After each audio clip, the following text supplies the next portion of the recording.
There was once a most beautiful and amiable princess who was called the Fair One with Locks of Gold, for her hair shone brighter than gold and flowed in curls down to her feet. Her head was always encircled by a wreath of beautiful flowers and pearls and diamonds. A handsome, rich young prince whose territories joined to hers was deeply in love with the reports he heard of her and sent to demand her in marriage. The ambassador sent with proposals was most sumptuously attired and surrounded by lackeys on beautiful horses, as well as charged with every kind of compliment from the anxious prince, who hoped he would bring the princess back with him. But whether it was that she was not that day in a good humour, or that she did not like the speeches made by the ambassador, I don't know. But she returned thanks to his master for the honour he intended her, and said she had no inclination to marry. When the ambassador arrived at the king's chief city, where he was expected with great impatience, the people were extremely afflicted to see him return without the Fair One with the locks of gold, and the king wept like a child. There was a youth at court whose beauty outshone the sun, the gracefulness of whose person was not to be equalled, and for his gracefulness and wit he was called Avenant. The king loved him, and indeed everybody except the envious. Avenant, being one day in company with some persons, inconsiderately said, "If the king had sent me to the Fair One with Locks of Gold, I dare say I could have prevailed on her to return with me." These enviers of Avenant's prosperity immediately ran open-mouthed to the king, saying, Sir, what does your majesty think Avenant says? He boasts that if you had sent him to the Fair One with the golden hair, he could have brought her with him, which shows he is so vain as to think himself handsomer than your majesty, and that her love for him would have made her follow him wherever he went. This put the king into a violent rage. "What?" said he. "Does this youngster make a jest at my misfortune and pretend to set himself above me? Go and put him immediately in my great tower, and there let him starve to death." The king's guards went and seized Avenant, who thought no more of what he had said, dragged him to prison, and used him in the most cruel manner. One day, when he was almost quite spent, he said to himself, fetching a deep sigh, "Wherein can I have offended the king? He has not a more faithful subject than myself, nor have I ever done anything to displease him." The king happened at that time to pass by the tower, and stopped to hear him, notwithstanding the persuasions of those that were with him. "Hold your peace," replied the king, "and let me hear him out." Which having done, and being greatly moved by his sufferings, he opened the door of the tower, and called him by his name. Upon which Avenant came forth in a sad condition, and throwing himself at the king's feet, "What have I done, sir?" said he, that your majesty should use me thus severely. Thou hast ridiculed me and my ambassador, replied the king, and hast said that if I had sent thee to the fair one with locks of gold, thou couldst have brought her with thee. It is true, sir, replied Avenant, for I would have so thoroughly convinced her of your transcending qualities that it should not have been in her power to have denied me. And this, surely, I said in the name of your majesty. The king found in reality he had done no injury, so he took him away with him, repenting heartily of the wrong he had done him. After having given him an excellent supper, the king sent for him into his cabinet. Avenant, said he, I still love the fair one with locks of gold. I have a mind to send thee to her. To try whether thou canst succeed, Avenant replied. He was ready to obey his majesty in all things, and would depart the very next morning. Hold, said the king, I will provide thee first with a most sumptuous equipage. There is no necessity for that, answered Avenant. I need only a good horse and your letters of credence. Upon this the king embraced him, being overjoyed to see him so soon ready. It was upon a Monday morning that he took leave of the king and his friends. Being on his journey by break of day, and entering into a spacious meadow, a fine thought came into his head. He alighted immediately, and seated himself by the bank of a little stream that watered one side of the meadow, and wrote the sentiment down in his pocket-book. After he had done writing, he looked about him every way, being charmed with the beauties of the place, and suddenly perceived a large gilded carp, which stirred a little, and that was all it could do for having attempted to catch some little flies.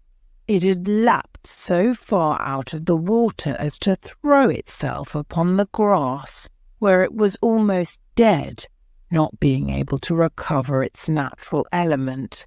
Avenant took pity on the poor creature, and though it was a fish day, and he might have carried it away for his dinner, he took it up and gently put it again into the river, where the carp, feeling the refreshing coolness of the water, began to rejoice and sunk to the bottom, but soon rising up again, brisk and gay, to the side of the river.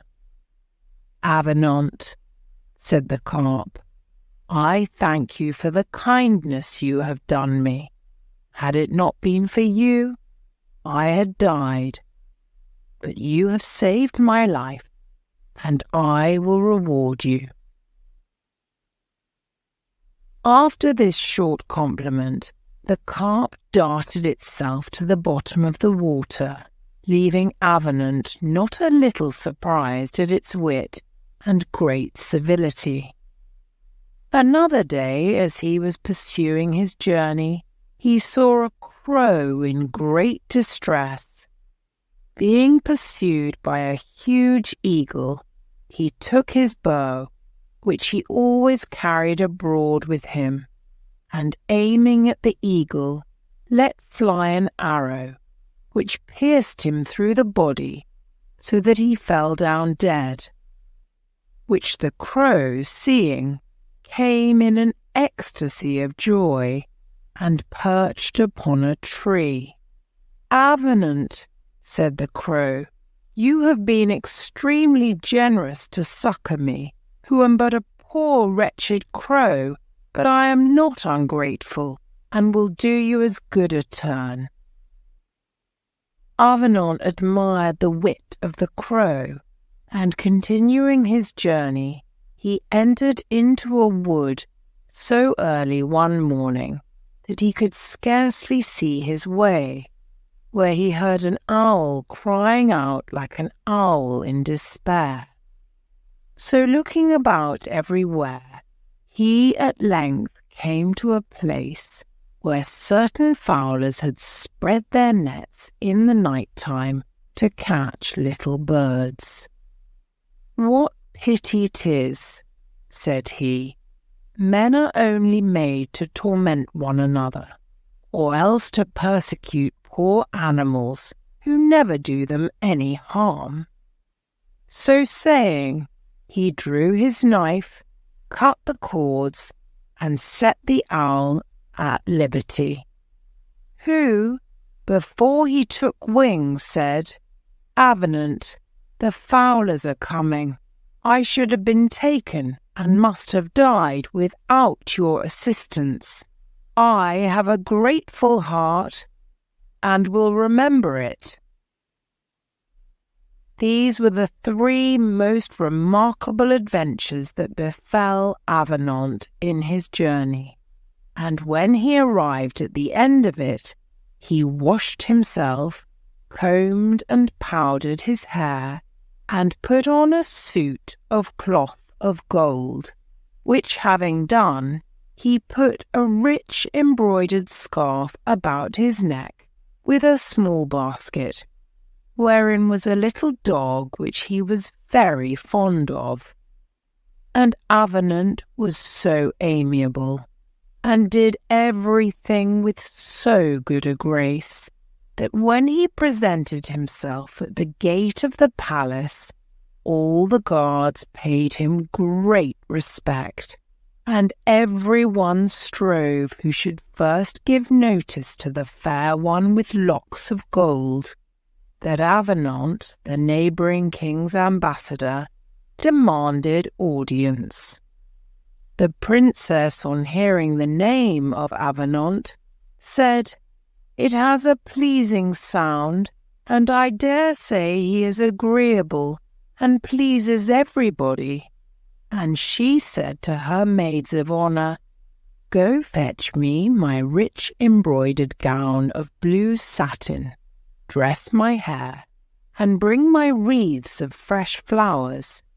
Let me have my high shoes, and my fan, and let my audience chamber and throne be clean and richly adorned.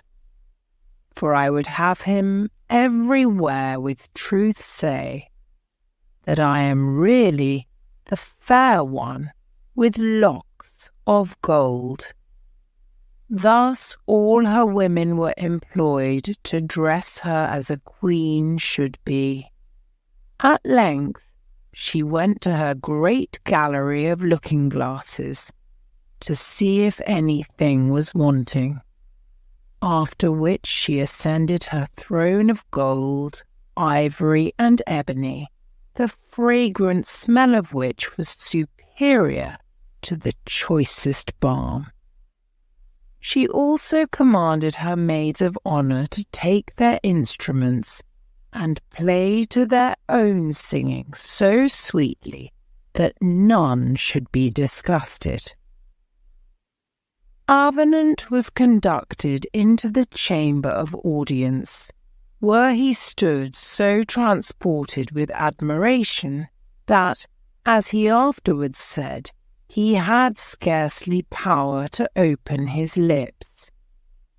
At length, however, he took courage, and made his speech wonderfully well, wherein he prayed the princess not to let him be so unfortunate as to return without her.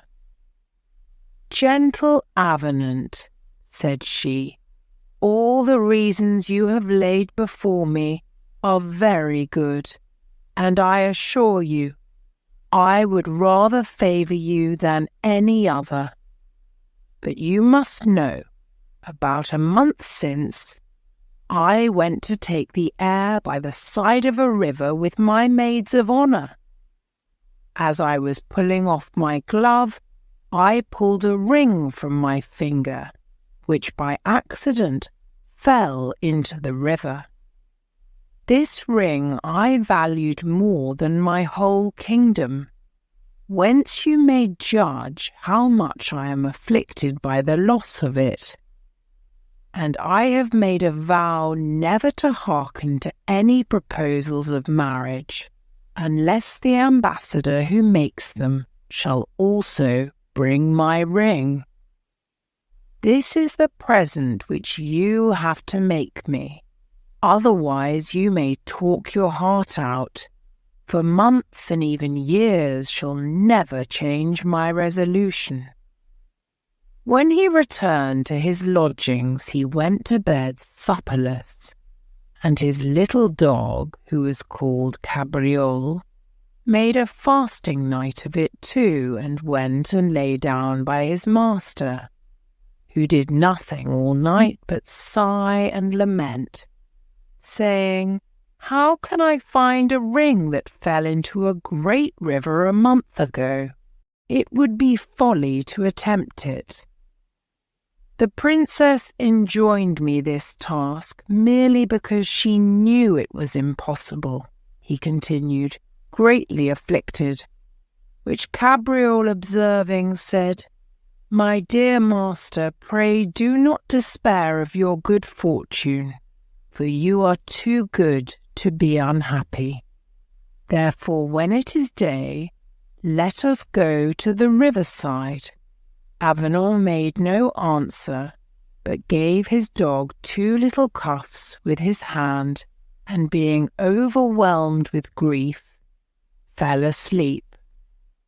But when Cabriole perceived it was broad day, he fell a barking so loud that he waked his master. "Rise, sir," said he, "put on your clothes, and let us go and try our fortune." Avenant took his little dog's advice, got up and dressed himself, went down into the garden, and out of the garden he walked insensibly to the riverside, with his hat over his eyes and his arms across, thinking of nothing but taking his leave, when all on a sudden he heard a voice call, "Avenant! Avenant!" Upon which he looked around him, but seeing nothing, he concluded it was an illusion, and was proceeding in his walk. But he presently heard himself called again. "Who calls me?"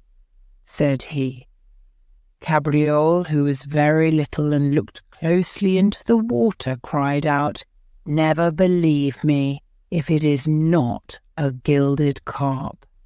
Immediately the carp appeared, and with an audible voice said, "Avenant, you saved my life in the poplar meadow, where I must have died without your assistance, and now I am come to requite your kindness.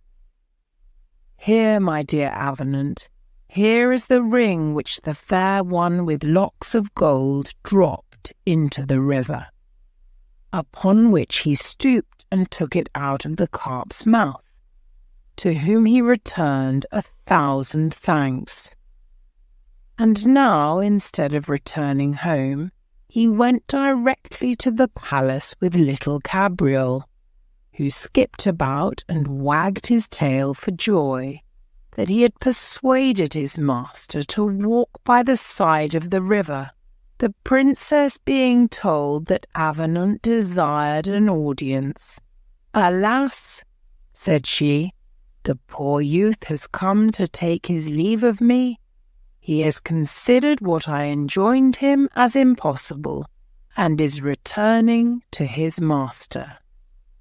But Avenant, being admitted, presented her the ring, saying, "Madam, behold, I have executed your command, and now I hope you will receive my master for your royal consort."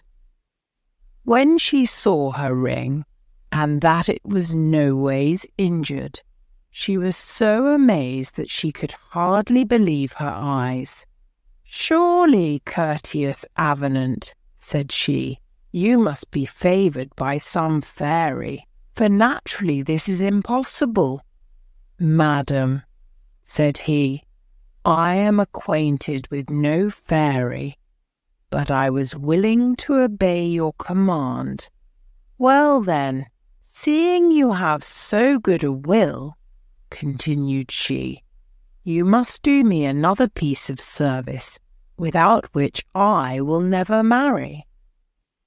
There is a certain prince who lives not far from hence, whose name is Galifron, and whom nothing would serve but that he must needs marry me. He declared his mind to me with most terrible menaces, that if I denied him, he would enter my kingdom with fire and sword. But you shall judge whether I would accept his proposal. He is a giant as high as a steeple. He devours men as an ape eats chestnuts. When he goes into the country, he carries cannons in his pocket, to use instead of pistols.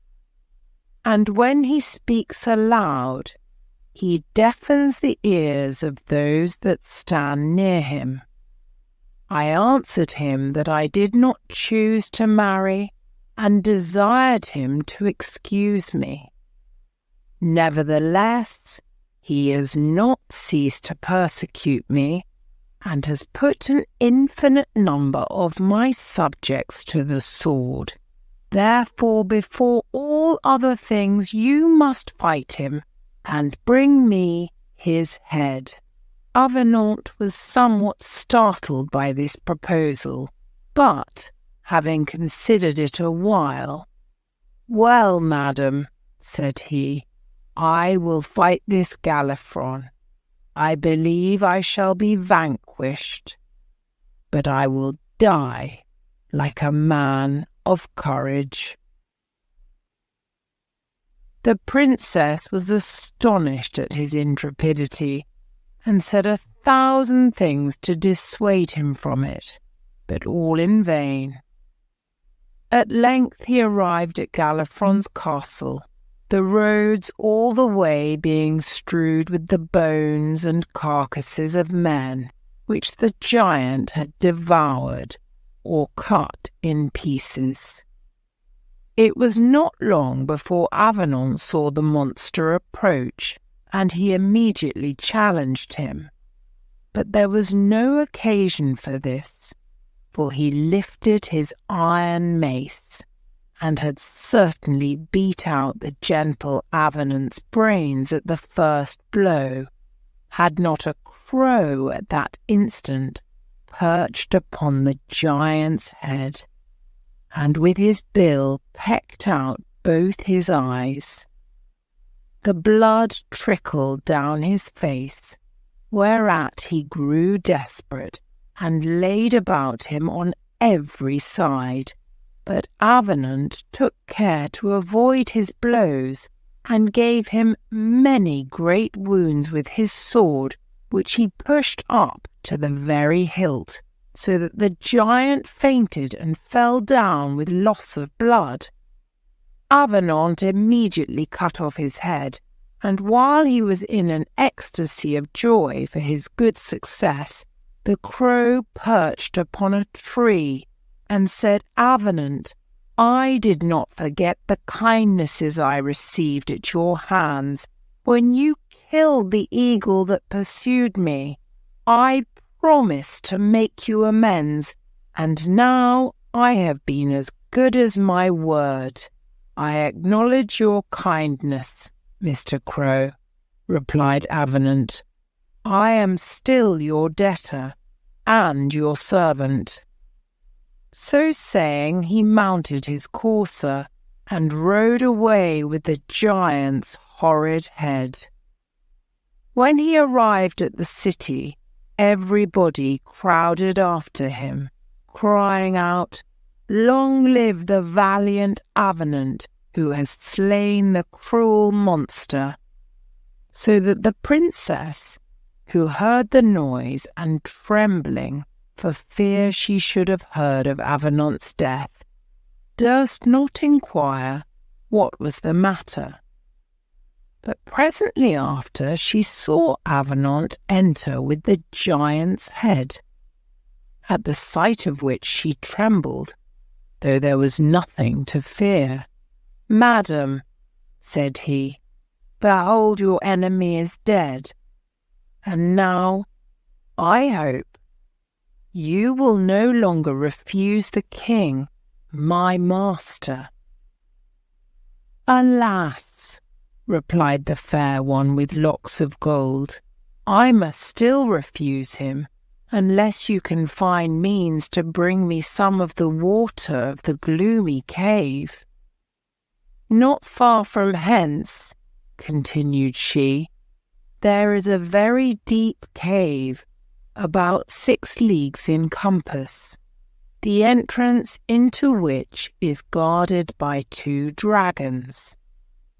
The dragons dart fire from their mouths and eyes, and when you have got into this cave, you will meet with a very deep hole, into which you must go down, and you will find it full of toads, adders, and serpents. At the bottom of this hole there is a kind of cellar, through which runs the fountain of beauty and health. This is the water I must have. Its virtues are wonderful, for the fair, by washing in it, preserve their beauty, and the deformed it renders beautiful.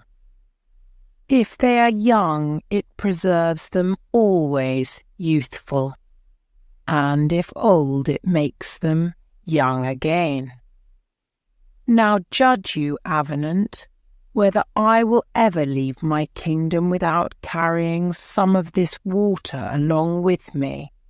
"Madam," said he, "you are so beautiful that this water will be of no use to you, but I am an unfortunate ambassador whose death you seek.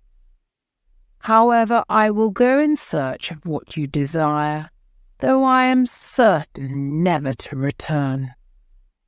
At length he arrived at the top of a mountain, where he sat down to rest himself, giving his horse liberty to feed, and Cabriole to run after the flies.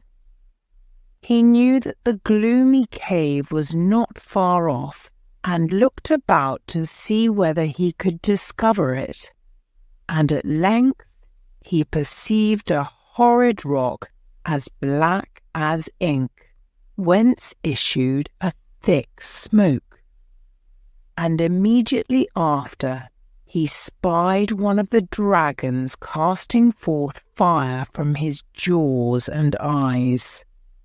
His skin all over yellow and green, with prodigious claws and a long tail rolled up in 100 folds.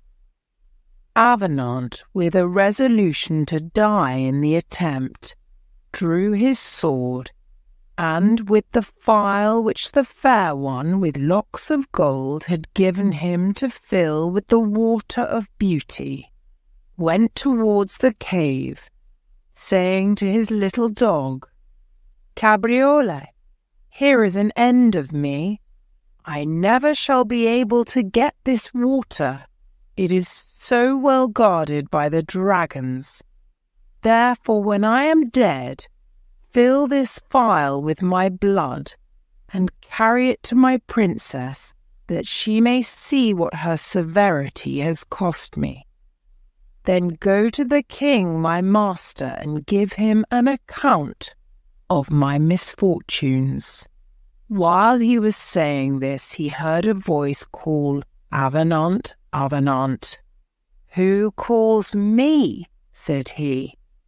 And presently he espied an owl in the hole of an old hollow tree, who, calling him again, said, "You rescued me from the fowler's net, where I had been assuredly taken, had you not delivered me.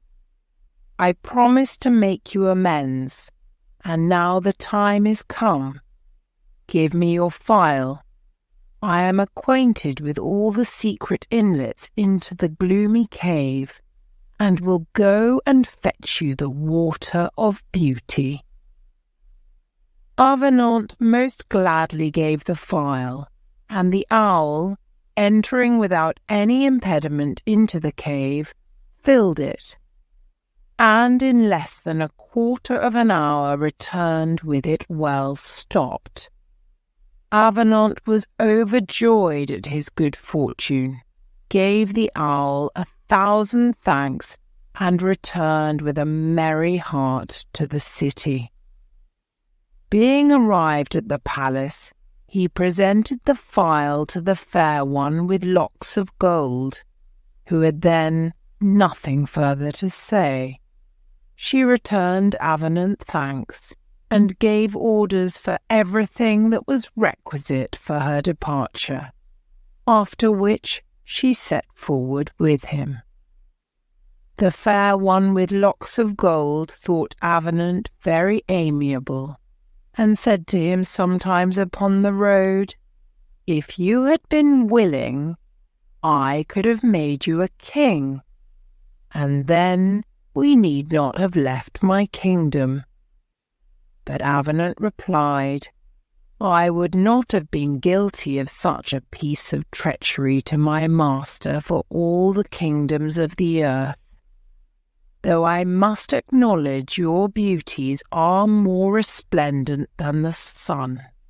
At length they arrived at the king's chief city, who, understanding that the fair one with locks of gold was arrived, he went forth to meet her, and made her the richest presents in the world. The nuptials were solemnized with such demonstrations of joy that nothing else was discoursed of.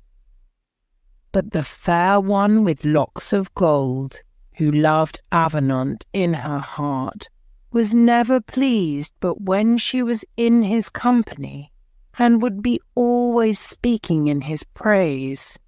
"I had never come hither," said she to the king, "had it not been for Avenant, who, to serve me, has conquered impossibilities.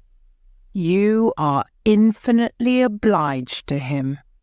He procured me the water of beauty and health, by which I shall never grow old, and shall always preserve my health and beauty." The envier of Avenant's happiness, who heard the queen's words, said to the king, "Were your majesty inclined to be jealous, you have reason enough to be so, for the queen is desperately in love with Avenant." "Indeed," said the king, "I am sensible of the truth of what you tell me. Let him be put in the great tower, with fetters upon his feet and hands." Avenant was immediately seized.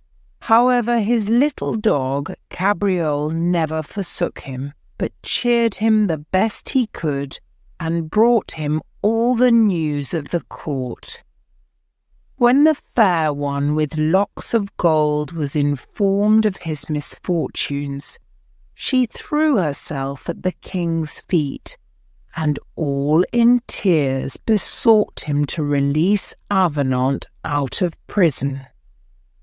But the more she besought him, the more he was incensed, believing it was her affection that made her so zealous a suppliant in his behalf. Finding she could not prevail, she said no more to him, but grew very pensive and melancholy.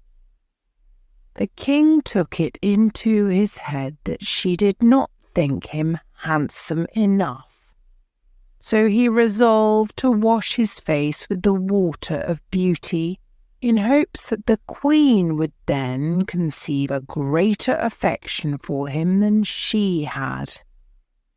This water stood in a phial upon a table in the queen's chamber where she had put it, that it might not be out of her sight.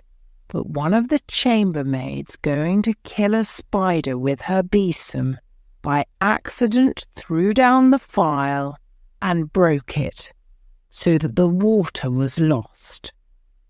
She dried it up with all the speed she could, and not knowing what to do, she bethought herself that she had seen a phial of clear water in the king's cabinet, very like that she had broken. Without any more ado, therefore, she went and fetched that phial, and set it upon the table in place of the other.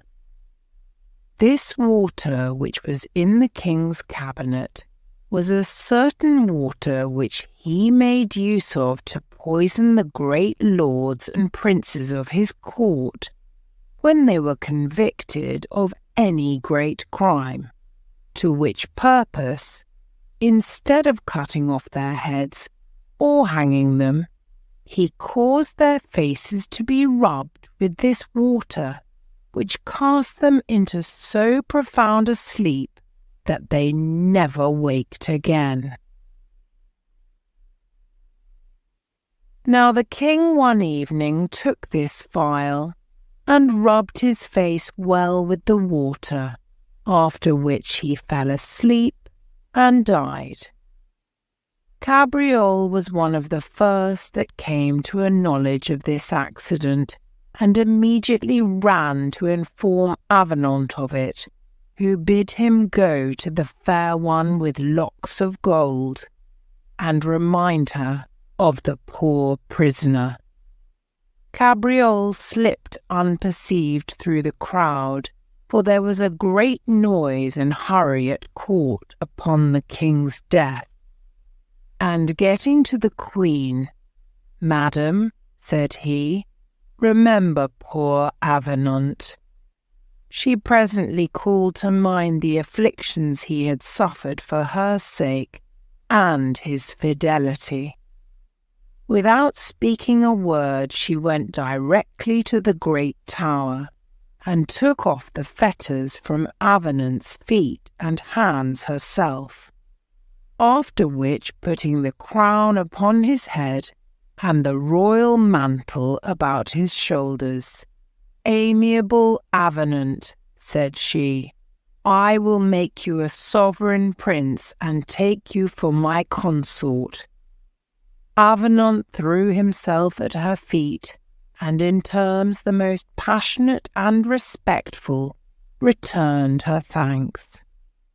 Everybody was overjoyed to have him for their king. The nuptials were the most splendid in the world, and the fair one, with locks of gold, lived a long time with her beloved Avenant, both happy and contented in the enjoyment of each other.